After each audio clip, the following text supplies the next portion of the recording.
Hey crafty friends, it's Elizabeth from BBsButterfly, and today I have a project, so sit back, relax, and just watch.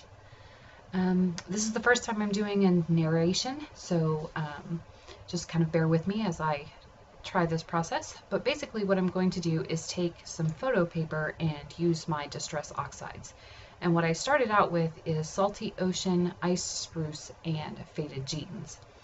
So I just put down a little bit on my craft mat and sprayed it with water and used the photo paper to kind of soak up the ink. And with it being distress oxide and photo paper, it just kind of sits on the top. So I'm going to do 6 of these, and they are for postcards for a challenge at PinkPoodleCrafts. And I believe that was fossilized amber that I then added to the mix. So I'm just going to dip each one of the cards into the ink and dry it off, and if it's not covered enough, then I'll dip it again. I found it very interesting that the oxides on the photo paper kind of made a really chalky finish, and then I'll show you what I do with it later. So for this one I added, I don't know what the green color is, but some greens, yellows, and blues. Then I picked out I think that's spiced marmalade. You have to be careful because whenever you use the water and then dry it and use more water, it kind of takes out the pigment of the dye part of the ink, and what's left is the oxide part, or the pigment ink that sits on top. It kind of turns it white and milky, so you can't really see it after a while. So at that point, you just clean off your space and add more water, or more ink and then more water. So with this one, I used wilted violet, fired brick, and some more spiced marmalade. So there are the 6 with the ink. And then what I'm going to do is take some of the DIY Micro Glaze, and PinkPoodleCrafts did a kind of like the DIY video of the Micro Glaze, and although it says it's for non-porous surfaces, I went ahead and used it on the photo paper just to see what would happen. And the thing that was interesting about this is it took the chalky look of the ink away and added more of a vibrant color back into, and on this one you can see it really well. It added the color back into it, so it was very vibrant. And when I was watching Tim Holtz talk about the Micro Glaze, he used it on a coated cardstock, and so I figured I would just try it and see what would happen on photo paper. Alright, then I took my acrylic matte medium. I think that one came from Walmart, and I just coated all of the postcards in the matte medium just to kind of seal in that color. The great thing about that Micro Glaze is that it prevents the colors in your ink from bleeding and kind of moving around on the paper. So this was really fun to kind of get my hands dirty and play with new things and just try it out, see what happens. And I just kind of went back and forth one direction and then the other, so horizontal and then vertical, just to have that kind of extra added texture in there whenever it dried. And I did put a pretty heavy coat of the matte medium on top. I really wanted to make sure that was sealed in. So here's the third one, which is the blue postcard. And here's that really pretty smushed purple.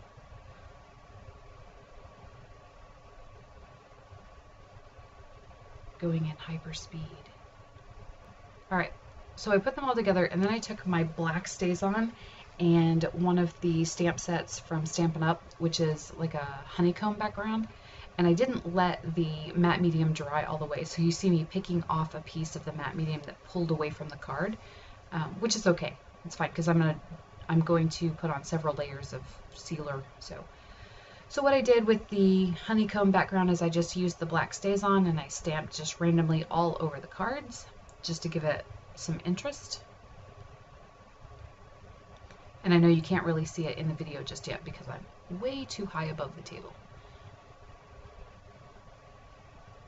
Alright, so there was the black StazOn, and then I took, excuse me, I took another flower stamp and brown StazOn, I believe that's Timber Brown, and then I stamped these little flowers in 2 of the corners. And I'll put the title of that stamp set in the description box. Then I dug out my Tim Holtz stamps. So here's the butterfly one, and I went back to the black StazOn and inked up the stamps really well, and then just kind of off to one side I stamped that image, which really pops against those colors. The interesting thing about this particular stamp and the flowers that I did in brown, it makes it look like those flowers are pushed to the back, and the butterflies are almost 3D off the page, which is really a cool effect.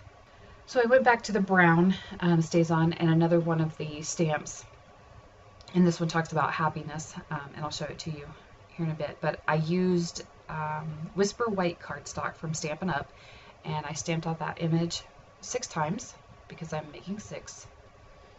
And I put away my blocks so my stamp doesn't really fit on that stamp block, but that's okay. I made do. Alright, I'm just going to trim these out really quickly in a kind of a basic square shape. I thought I was going to round the corners roughly, and then I decided I hated the way that looked, so I just went ahead and squared it back up.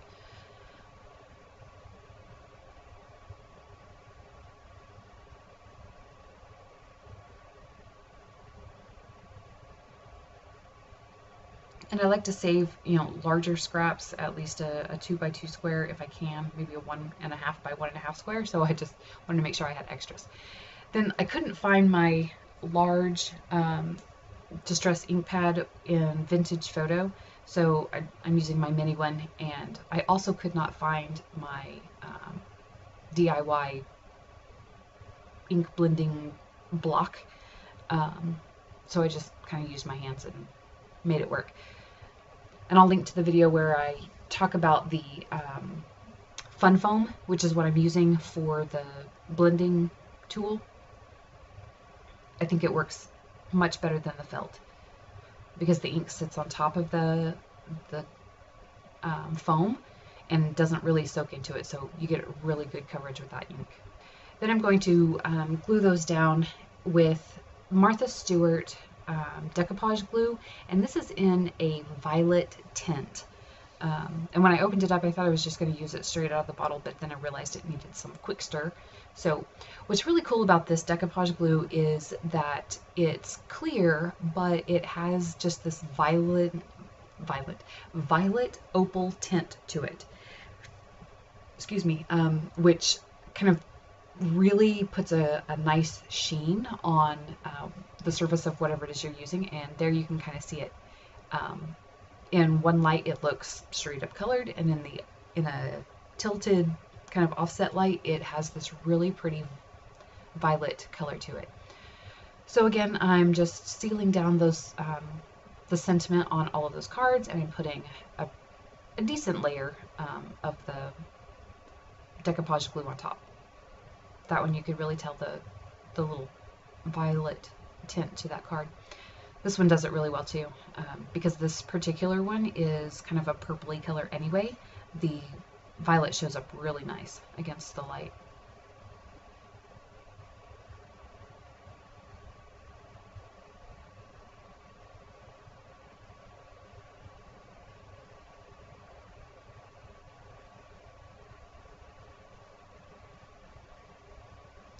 So it looks like this is number 5.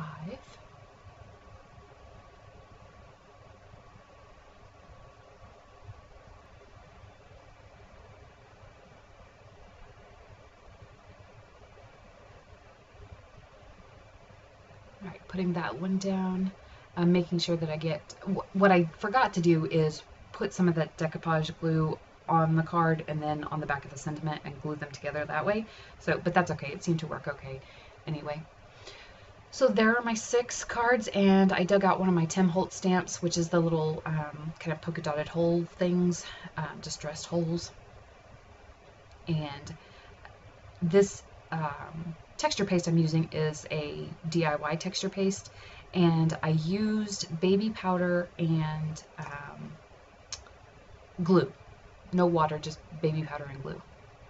And it seemed to work okay. I did notice though, I used the cheap baby powder, and it did have the scent, you know, baby fresh, whatever scent. And it is a little overpowering at first, but then you get used to it, so not a big deal. And I believe PinkPoodleCrafts also did several videos on how she made her texture paste, and that was the basic recipe I followed, and then kind of went off and was trying a couple of things. I wanted to make an opal or iridescent kind of finish to my texture paste, but so far I haven't been able to make that work. If I do, I'll make sure to film that video. Alright, so now those are dry, and I did have to film this over about a 3-hour period just because I wanted to make sure I gave things time to dry. So I just took a basic, you know, black ink pen, and I'm kind of outlining the edge of those square sentiments, just to kind of make them pop up just a little bit more. I was really looking for a felt tip marker, but I couldn't find one, so I just grabbed the first thing I had handy.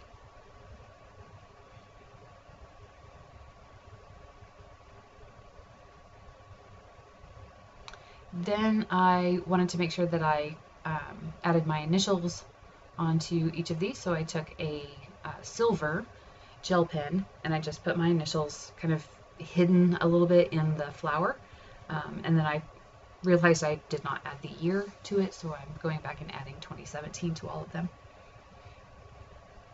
Alright, next I dug out my Distress Crackle Glaze, and I'm putting a pretty thick layer on the whole thing. I want to make sure that I seal in the little sentiment and the texture paste. And this, since it does do a crackle, it's a really fine crackle. I was trying to go for something a little bit more crackly, and then, you know, I kind of gave up on that because I couldn't find my one-step crackle. But I figured the Tim Holtz stuff would work just as well. It's just that it's more like a micro crackle instead of a really good deep crackle. But that's okay, it works for this purpose. So I'm putting on a pretty thick layer on all of the cards, just to make sure that everything is nice and sealed in. Nothing's going to come off when it goes through the mail.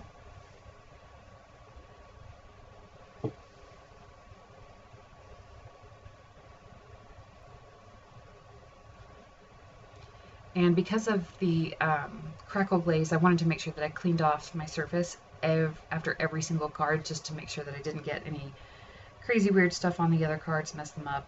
I didn't do that whenever I was doing the decoupage, but that's fine. But I did want to make sure I got all the thick, gooey stuff off of my table.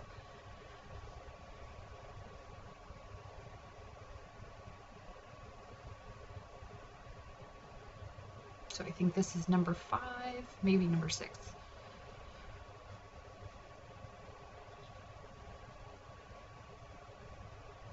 Yeah, that was number 5. All right, so here's the last one.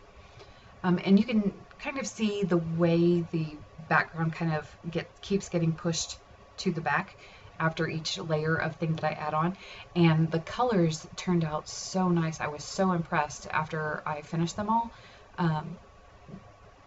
The original kind of ink layer kind of really turned out nice afterwards. So because these are postcards, and I've been playing with ink in lots of different mediums, I wanted to make sure that I finished the back really nicely, just to make sure that when I take them to the post office, they have no trouble going through all the little machines at the post office, and they can stamp their postage on them. So I'm taking a 140-pound weight watercolor paper, and I'm cutting it down to 4 by 6. And then there's two sides to that paper. There's a really rough side and a smooth side. And so I glued these cards using Tombow mono adhesive.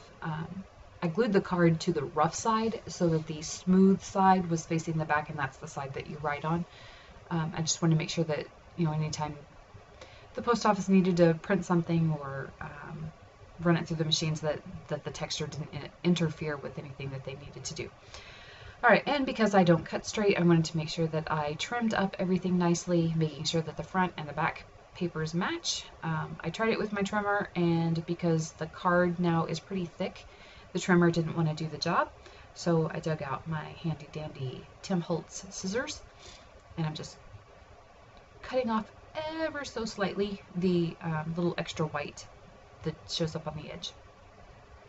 So now, again, because they are, I want to make sure they're nice and vintagey distressed, I dug out the vintage photo and I just did the edge, and I mean the very edge of all of the cards.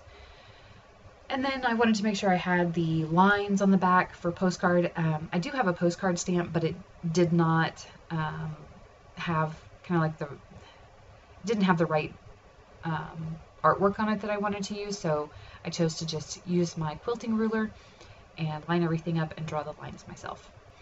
And yes, I'm checking to make sure that they're all right side up. So I drew the line down the middle, and then I drew the lines across, the horizontal lines to put your address on it. And this first one I did, I made the lines too high on the card, so you'll see me kind of adjust that a little bit on the next cards. I thought about putting a fourth line and decided against it, so there we go. I'm adjusting for the height. I wanted to make sure that that address was right smack in the middle, so that there was no question about where that postcard was going. All right, so there they are, all done. All right, guys, I hope you enjoyed, and I will see you again next time.